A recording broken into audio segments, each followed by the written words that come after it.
Today we have with us 5 of the 7 candidates that are running, of which 3 are incumbents. The incumbents are Dave Engel, Ken Martin, and Michael Miller. And the other people that are running are Sylvia Hannikin, Mike Menhart, Lewis Townsend, and Jan Tully. Unfortunately, 2 candidates couldn't make it today, which is Michael Menhart and Jan Tully. I'm going to be the preceding MC. Candidates, you will all have 5 minutes. I will be timing. At 1 minute, I'll be sitting right over here.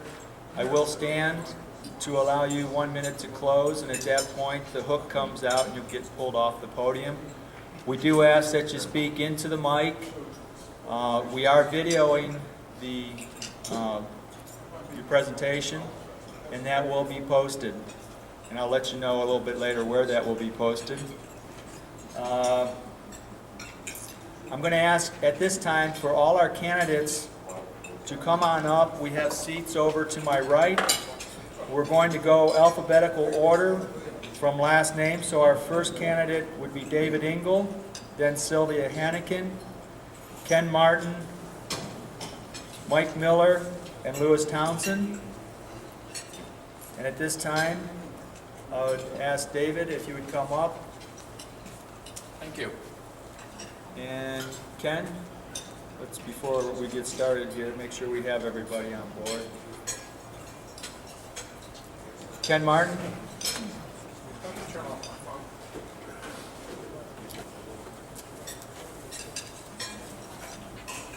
Reminds me to get my phone started.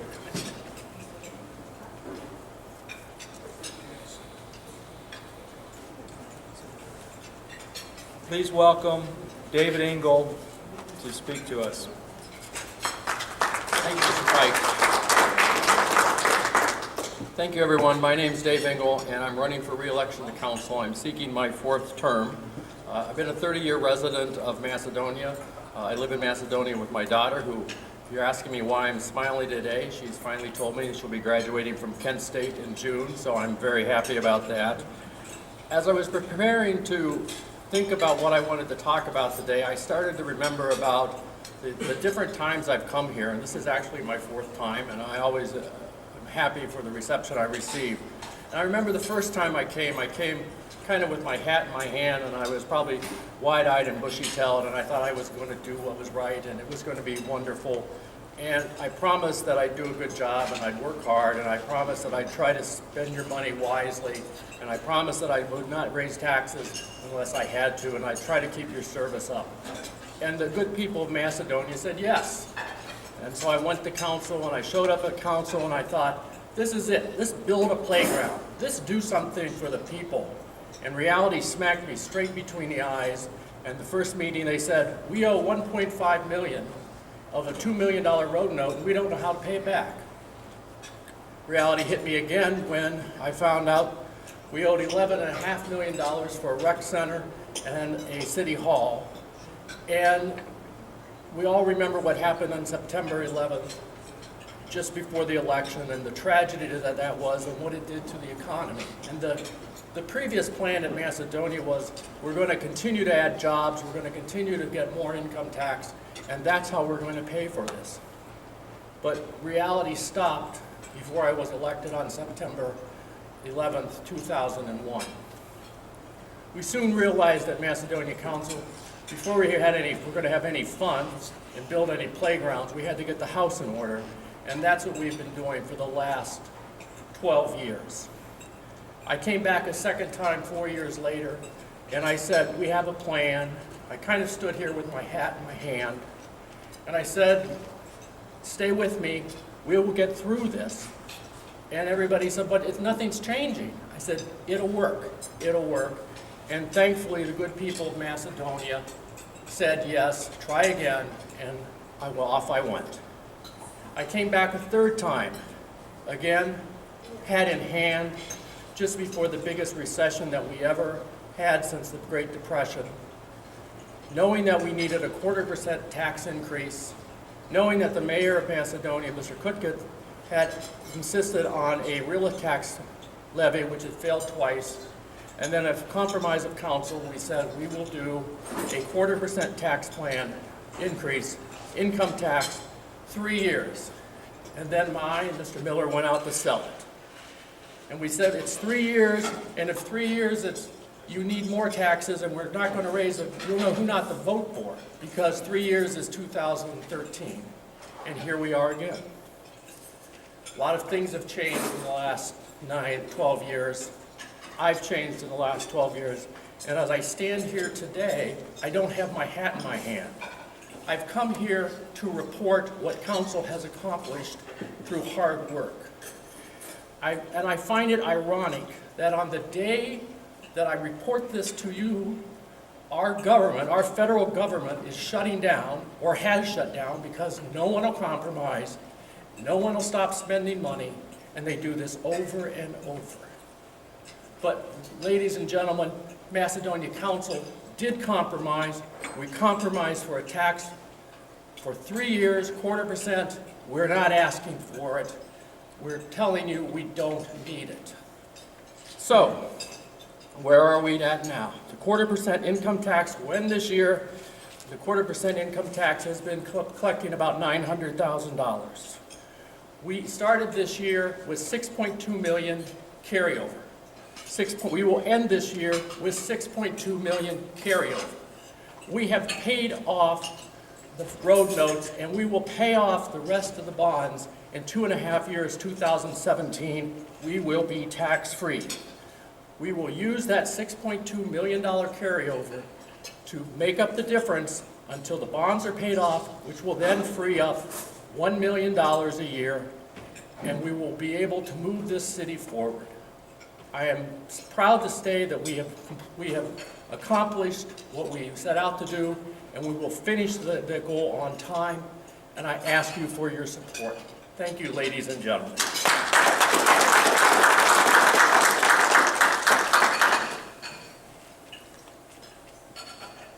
Thank you, David. Our next candidate is Sylvia Hannikin.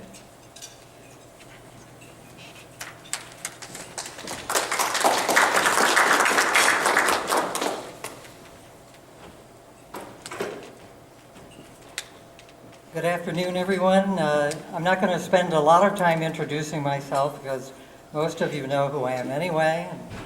I will say I'm a long-term resident and I'm concerned about Macedonia, and I love it. It's a wonderful place to live.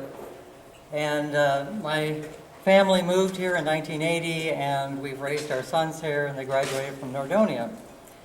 So let me talk a bit about why I'm running for council and what I think are important areas to focus on as we move ahead. One is long-term fiscal planning, at least 5 years out. We need a fiscal framework that encompasses all of Macedonia's critical services, including the safety forces, service department, parks and recreation system, etc. We need to learn from what happened to us during the recession and avoid another yo-yo effect where we have no long-term fiscal reserves or a plan for ongoing costs of services and provision of those services. In 2010, we had no fiscal reserve because of lack of previous planning, and the result is council had to lay off safety forces and decided to raise your income taxes by $1.3 million a year for 3 years. Now that was an emergency, we all said, and that was the 3-year window. What did we do with that money? Clearly it's your money. We spent it on 2 major things: repairing roads, which were in desperate condition, and raises for everybody in sight, including the council and the department heads.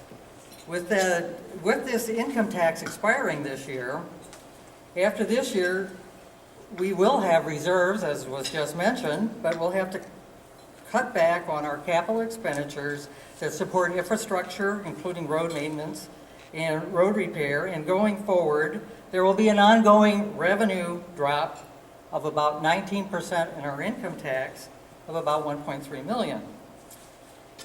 So, and what happens when that happens is that you start to use up that reserve to cover what you've got going in order to maintain your operations. The Recreation Center is heading for a fiscal crash when in 2017 our membership and program revenues, which are just about $787,000, will not support the $1.1 million in personnel and operating costs that are there without having that expiring income tax that supports that. So we have an issue there. We have a constant issue. We need a solid fiscal plan that forecasts our total needs, will help us make better decisions about critical expenditures and avoid the up and down when we spend when we have funds and then try to coast when the money runs out. Our second area that I want to talk about is where we can improve is to have early involvement of our residents in the discussion of areas of needs and priorities. Council should have a semi-annual town meeting in the Macedonia City Hall Community Room with Macedonia residents, and during the budget planning early in the year, and then a status update later in the year on what changes are required, and asking for input from our residents about the services they're receiving. Council should post all proposed legislation online 2 weeks in advance of a regular council meeting with an explanation of the intent and details of the sponsor of that legislation. Council should not vote to increase its own compensation in the current term as it did by implementing council health coverage in 2012, or raise the salaries without mentioning it. Council should make sure that major changes like the zoning change and faith fellowship are well detailed ahead of time. It's my understanding now, things are so critical that faith fellowship is withdrawing their issue from the ballot because we didn't have a clear definition of the zoning areas in that area. Now, council voted for that. We need to be thinking ahead and not allowing that to happen. Thank you for your time, and if you vote for Sylvie Hannikin in November, you will receive the kind of service that you deserve, and I'm not running for any financial gain, and I thank you for listening.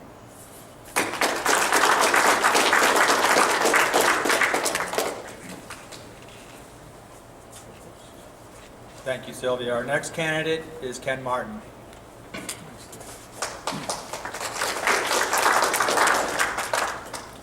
Boy, I tell you what, I didn't know things were so bad in Macedonia. I just spent time with Channel 9 yesterday and learned that our city was just about ready to fall apart, that we had no money, that everybody was at war with each other, and we hadn't gotten a darn thing done. And I kind of scratched my head when I thought about it, because I said to myself, well, didn't we just complete a bridge over Highland Road that cost the city $8 million and is fully paid off? Excuse me.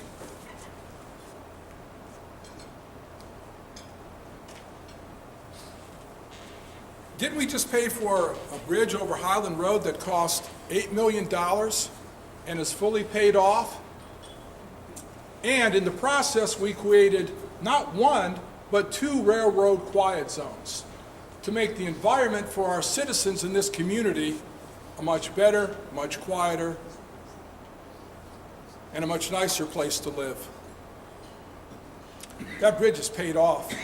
And what it's done is it's reduced the stress of having to wait for one of the 72 trains a day that comes through this community.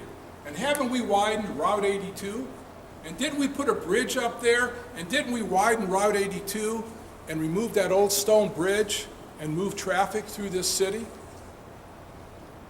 And Dave Ingo I have to give a lot of credit to, because he's a great person to work with.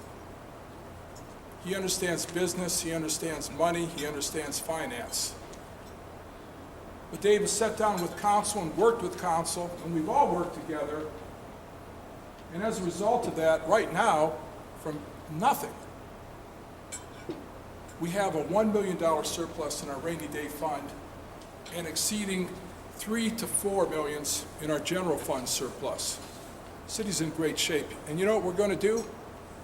At the end of 2013, your taxes fall from 2.25 down to 2%, payroll tax. And then in 2017, City Hall is going to be paid off, and the rec center is going to be paid off, and your taxes are going to fall further to 1.75%. These are real accomplishments, and that's what we work for. We work for results. And this council has worked together to provide this community with the leadership and with the type of economic recovery by passing particular legislation to get our businesses back, to get them up and running, to rebuild that tax base so we can pay for what we need to pay for in this city without having to hike taxes and without having to borrow money. We're almost debt-free right now. Those are results. Those are things that are real. They're not theories. They're not, well, you should have a 5-year plan, or, boy, this disaster is going to happen. These are things that we've done. This council has done one heck of a job. In the teeth of a recession, we completed major building projects.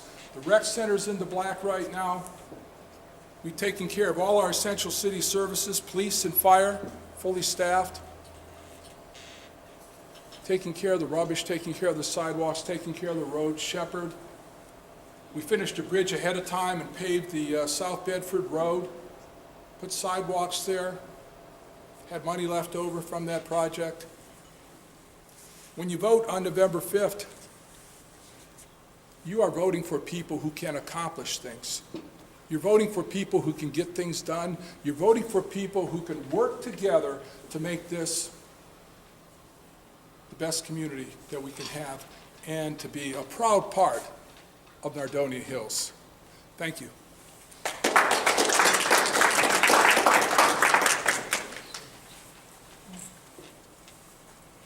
Thank you, Ken. Our next candidate is Michael Miller. Mike?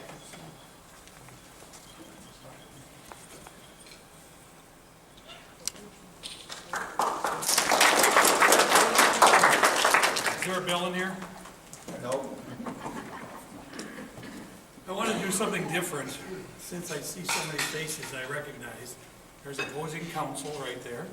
There's my favorite heating and air conditioning guy, my favorite ex-mayor, and my favorite former city councilwoman, my current favorite city councilwoman. So I've spent money with a lot of you guys here. I've lost money to some of you. And it's basically about money. Are we going to handle your money as a city council the right way? But that goes without saying. I'm pushing the things that are good ideas. I'm fighting against the bad guys, and we have them. I didn't think that when I first was elected. But what you don't know is you don't know about me. My daughter used to make fun of me because I had no friends. I really don't have any friends. I'd take your daughter to work day. I had to take her because she was my daughter, but we don't have to take a friend to work day. Because if you came to work with me, you'd see that I do the same thing every day at work that I do as a council person. I save people money, I solve problems. That's what it's all about. But when I see Kurt, I keep thinking of the zoo. You people don't know that I'm a zoo guy, that I love going to zoos, and my favorite days are spent at zoos. And I've been to zoos from Honolulu to Baltimore, from Florida to Canada. You don't know that I'm a presidential expert. And the last time that the United States was debt-free, Andrew Jackson was president.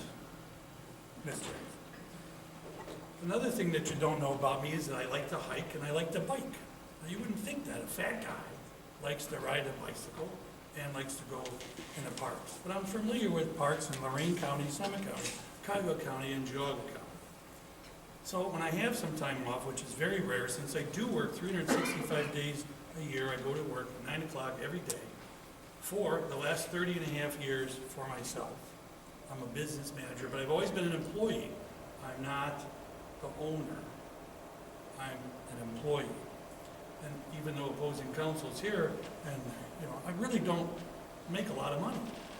But I do spend whatever I have, and I spend it wisely. And I make the money stretch. When I come to council, I do the same thing. I want to know why we don't have part-time policemen. We don't have them because the police chief doesn't want them. But if we're extra busy on a Friday night or a Saturday, or we have a big event at the shopping center, it's Christmas, I think we need to have more policemen there. But I'm the only one. The mayor doesn't agree with me and the police chief doesn't agree with me. I think our service department should be fully staffed, but they're not. The fire department has lots of part-time people and they cover us and they do a good job. They're the envy of the area, according to them.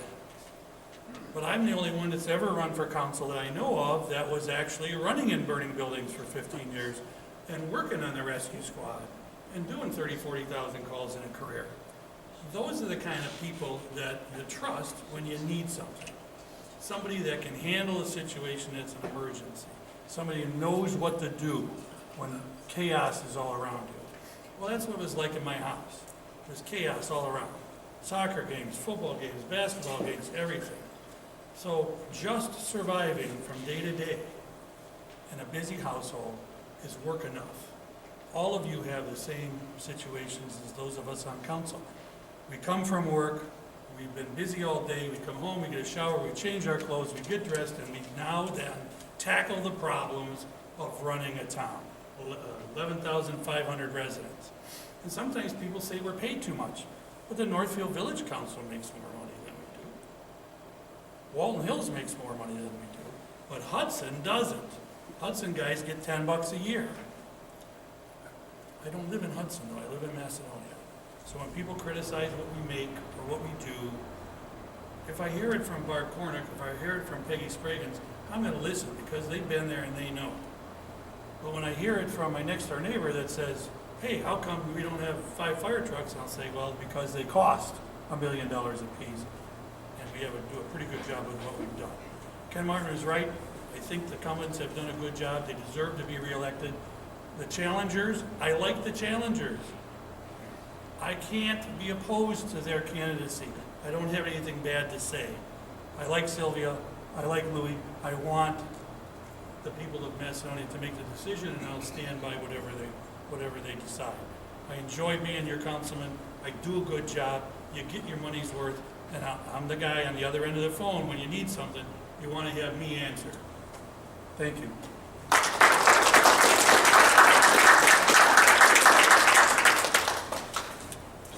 Thank you, Mike. And our next candidate is Louis Townsend.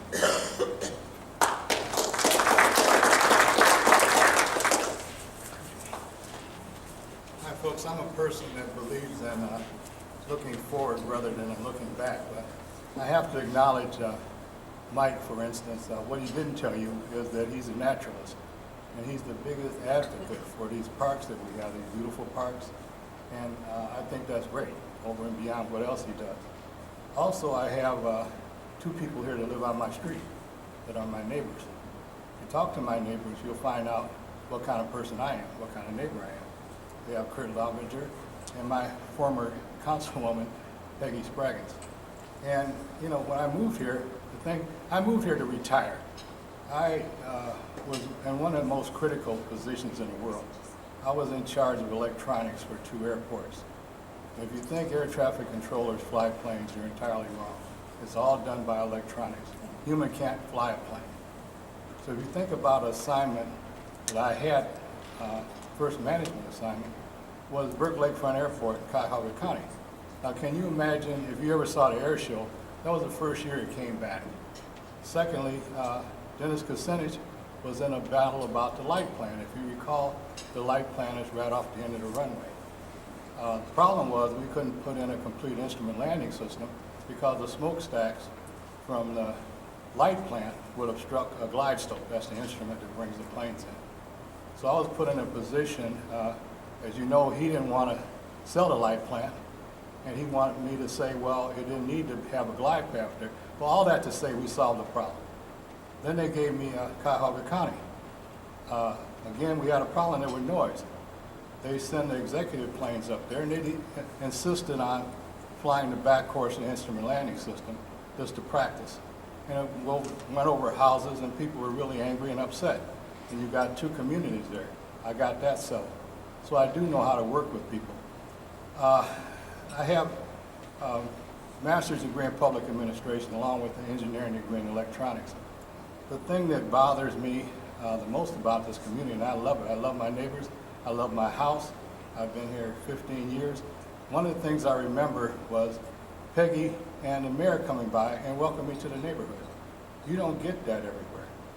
I mean, you know, people, my neighbors are super, so I love it here. But I see some things happening that really upset me, especially with city council. Now, I just heard Mr. Martin say a speech that could have been clipped out of the mayor's speech last year when he ran 2 years ago. It takes a whole council and the mayor to be successful. You can't switch roles. You can't be council and mayor too. You have to know your role and know how to deal with it. I find in this community there's an unpleasant situation where council dislikes the mayor dislikes council, and nothing gets done.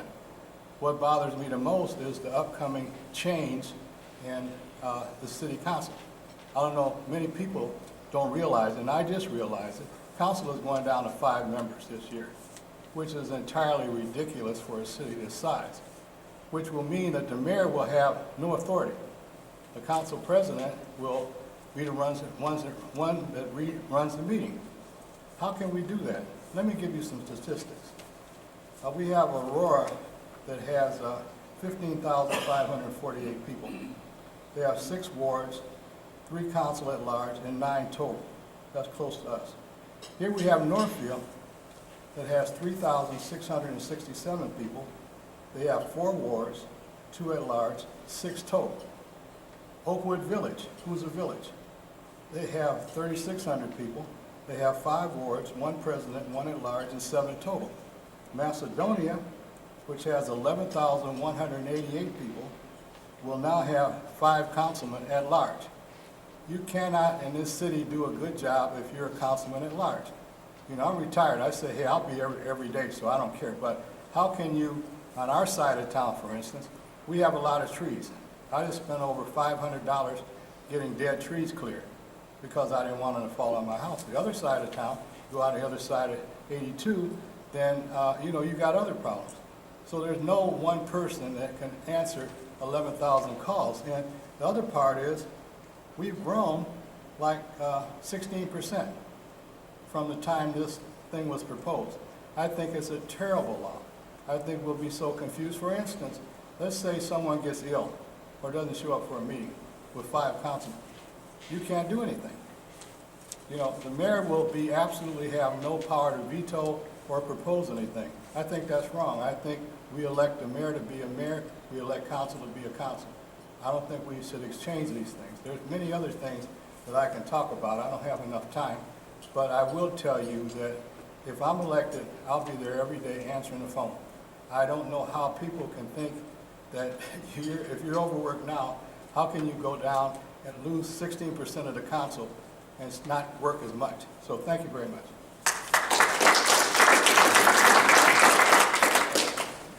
Thank you, Louis. At this time, we're going to open up for questions on the floor, and what I'm going to ask is each candidate come up to the podium and answer the question. You'll have, let's see, what time do we have? We're going to say a minute to respond per question.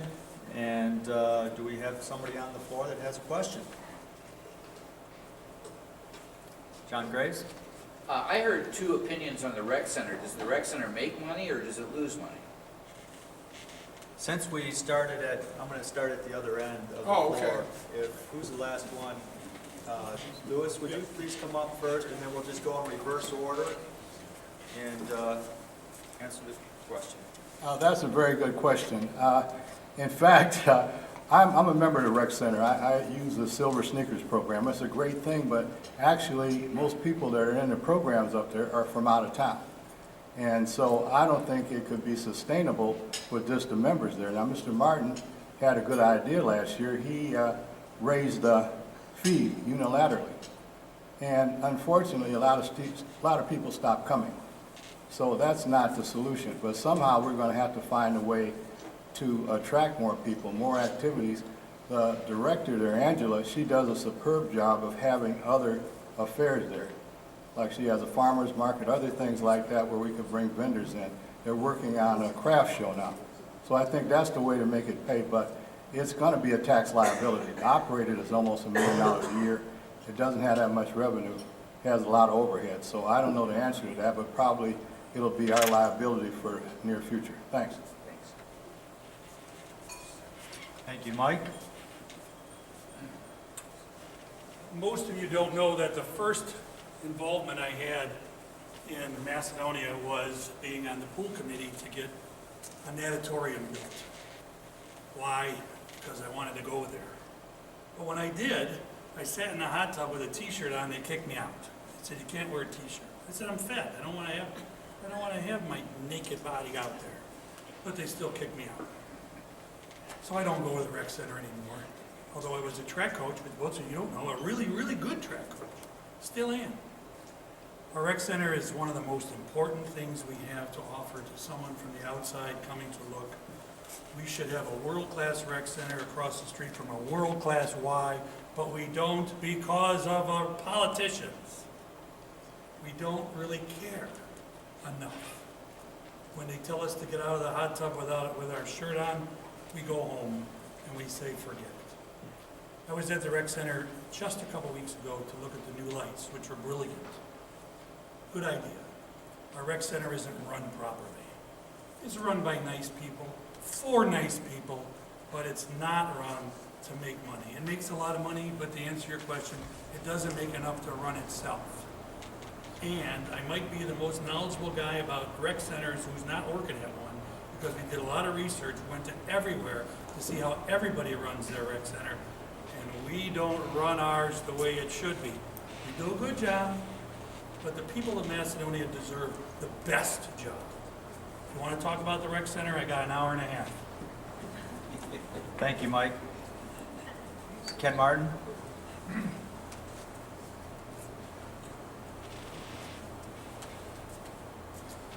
Actually, rec center membership is up at this time, and revenue is actually ahead of last year. And the reason for that is really twofold. Number one, there's been more marketing efforts on the part of the rec center to bring in additional members. Secondly, it is true that we charged a $50 membership fee for out-of-town residents. That has boosted residents, and there was practically no loss. In fact, there was a gain of membership simply because a lot of people actually re-up before the $50 fee went into effect. Is the rec center making money? The rec center essentially is a community facility that receives tax dollars from the residents of Macedonia. They have over $1 million right now, or close to it, in a reserve rec fund. So they will be able to operate even when that tax, that 0.25% tax, falls off. So yes, they're doing well, and yes, they are in the black at this point, and that's been confirmed by our finance director. Thank you. Thank you, Ken. Sylvia?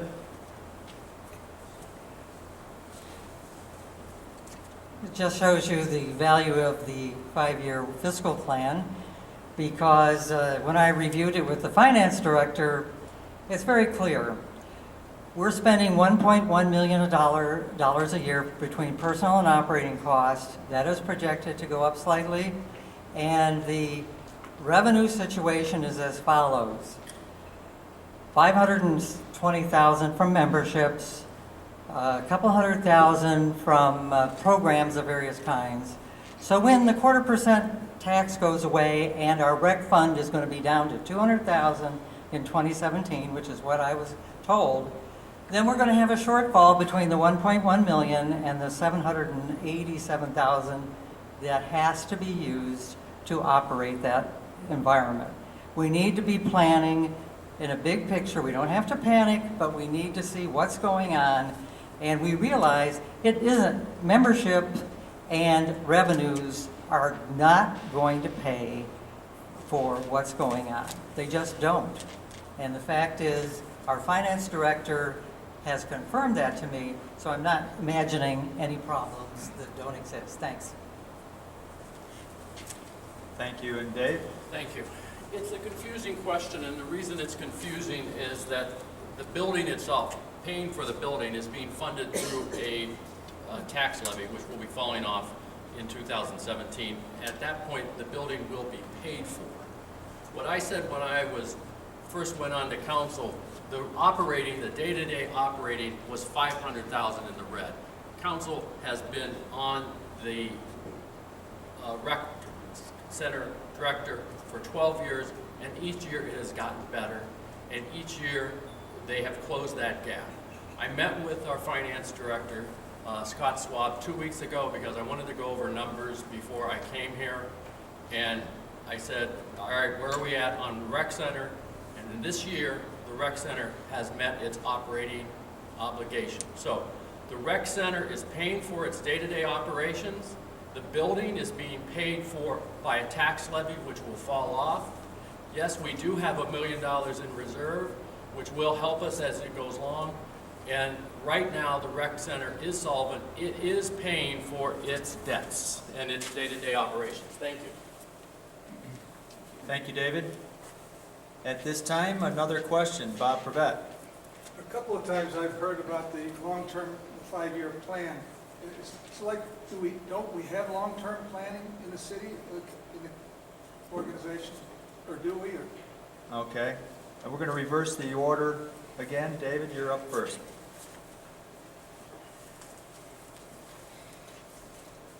Several years ago, we did have a long-term 5-year plan.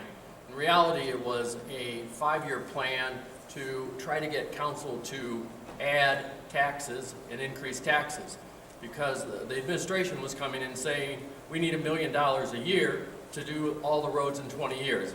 That's not a long-term 5-year plan. That's pretty much a wish list, and let's beat the horse over the head to try to get a tax increase. So no, right now we do not have a 5-year plan. Each department is planning for its goals in the future, and that has been working well. The council's plan has always been to try to get the debt paid off, which has now been accomplished and will be completed in 2 years, at which point, you've got to correct the problem before you can move forward. We've corrected the problem, and now we do have a chance to begin to look, where do we want to go? How can we improve the park? How can we improve the lives for the people of Macedonia? So each department has a plan, and they work on an annual basis with the council. Thank you. Thank you. Sylvia?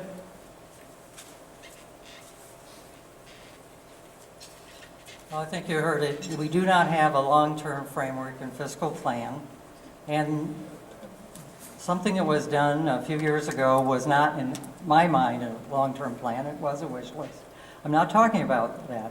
It's essential that we put all of our important services into a framework where we know what is the likely cost, what is the expenditure level, and we need to get, obviously, input from all the departments about what they see coming for road maintenance and a cycle that we need for new equipment, for their training, etc. But that should all be not in individual form, but in a framework that has a 5-year and constantly updated planning cycle that looks at, did we project our revenues correctly or didn't we? And that's what we didn't do before, and we got into a big hole in the bad recession. Are we going to have a recession in the future? Almost certainly. Will we have it next year? I don't know, but we need to have a framework to work from so we can prioritize and meet our residents' needs. Thank you. Thank you. And Ken? Quite frankly, I'm surprised. I didn't know we were going to have a recession in the future. From what I understand from the economists that write in the Wall Street Journal, the economy is actually pretty strong. The United States government collected its highest tax collection ever. You got a big deficit, no doubt, but nonetheless, I don't think things are dire. And I really don't like disaster scenarios because they don't come true for the most part. I do want to say this. Take a look at what we've done and take a look at where this city's at. We're debt-free, practically, and your income tax is decreasing. And we manage the departments closely. I thought 5-year plans went out with the Soviet Union, but apparently not. Putin's making a renaissance here. But we on council each year have a budget presented to us. We know what our tax revenues are going to be, and we match it with our expenses. And that's the way we've operated the last few years, and we've been successful. We're going to continue to be successful by doing that, and not coming up with fancy names, but just making sure your revenues match your expenses, and making sure that our taxes are on point. Thank you. And Mike? What we don't need is a 5-year plan, we need a 50-year plan. We need to plan for what Macedonia is going to be like when our kids are our age, and our children. But we haven't. The most memorable council meeting I remember is Ken Martin asked the mayor, Mayor Cook, Mayor, what is your plan? And he didn't have it. And it was obvious. And it was sad. It was about North Freeway Drive. We need a plan. We have experts. We pay city planners. We're all experts at something. We all have a nice vocation here. We have hobbies. We're bright people. We're in a council working together. We're responding to citizen input. We need a plan. We need to know how much money we're going to get and what are we going to do with it. In my business, I do not spend more than I have. And if I have a long-term need, then I have to go to the bank and get a loan. Well, we've had to do that in Macedonia, and we paid it back. We try not to do that. We made some really smart choices. The bridge on Highland Road was 95% funded without our citizens paying for it. We've done a lot of things right. I don't want to come across where we're doing a lot of things wrong. But we made mistakes, but we're making less and less of them, and we're watching every one of your pennies. And I'm not kidding, we need a 50-year plan. 5 years isn't far enough. 5 years comes real fast. Thank you, Mike. Louis? Unfortunately, the answer is no and no. Number one, I give Dave Engel and my counterpart over there a lot of credit, because when they increased the payroll tax 0.25%, which really didn't affect the residents except the ones that were working, they sweated bullets. Dave was the only one that showed up, and also Mike, for to hear what people had to say. And reluctantly, with a bunch of promises and tears, they put that on. That's about to expire. I don't think this council has enough courage to propose another tax increase, no matter what kind, just because of the pressure. Now, we were talking today about the government shutdown. I was a government manager during the Reagan administration. You can imagine putting together a budget of millions of dollars and people, and someone comes in and says, cut that 20%. You need this desperately, your check, but they cut it. That's how the government operates, and that's a shame. I got one more item that people are not talking about. That's the Racino going in up here. What do you think is going to happen to our police and safety forces when that Racino goes in? I'm a veteran. I used to live in Warrensville Heights. Everybody knows what Random Mall is. Similar situation. Warrensville Heights was adjoining. North Randall was the one where it was located. They promised jobs, they promised money, ended up costing the taxpayers a bunch of money, which they're still paying for additional police and fire. When they put in a thing like that, it draws in hundreds and hundreds of people every week. You got all kind of problems with car break-ins, crime, prostitution, everything else. And that's going to happen. And nobody's even talking about that. So I'm just sorry, I have to be a realist.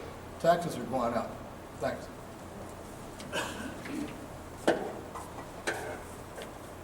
Thank you, Louis. At this time, I'd like to thank the candidates for coming in and enlightening us to what's happening over in Macedonia. Oh, am I forgetting somebody? No, I just, remember about the Zoom, but I just, before you close out. Yes, go ahead. Before we close out the meeting, I had, Mr. Lovinger had asked for 1 minute to talk about an issue on the ballot about the Akron Zoo. So I just want you to forget. Okay, yeah, if you'd like to come up at this time, Kurt, to speak about that, and I know there are Rotarians that have schedules at work. If anybody does need to go, it is 1 o'clock, but come on up. Thanks, Dave. I'm going to do it right from here Okay. fast. The issue number 3 is coming up for the Akron Zoo. It does not increase your taxes. We've had a great year at the zoo this year. We put in a $7 million grizzly bear exhibit. If you haven't seen it, you need to come down. Just last week on Friday, I'm happy to announce, we broke all attendance records we've ever had. 336,000 people coming through the Akron Zoo. We're the #1 entertainment thing in Summit County. And I invite any of you to come down to the zoo. If you'd like a personal tour, give me a call. But we'd like to have your vote on the issue #3, no increase in taxes. The zoo is one of the best things Summit County has going for it right now. Thank you.